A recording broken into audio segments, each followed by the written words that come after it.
How to fix. There is a problem with Adobe Acrobat/Reader. 1. Disable protected mode at startup in Acrobat Reader. Path, Preferences.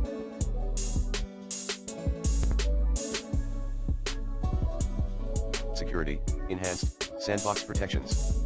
2. Make sure Acrobat Reader is up to date. 3.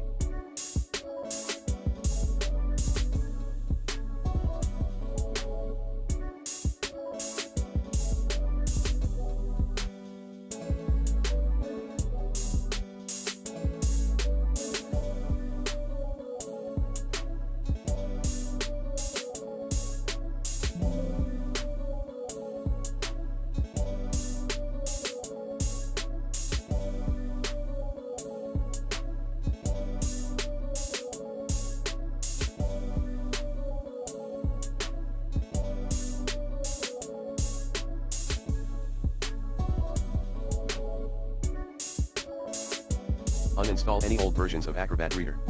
4.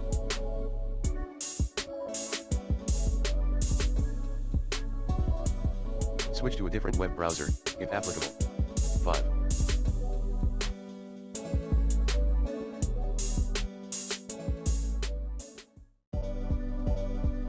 Uninstall then reinstall Acrobat Reader.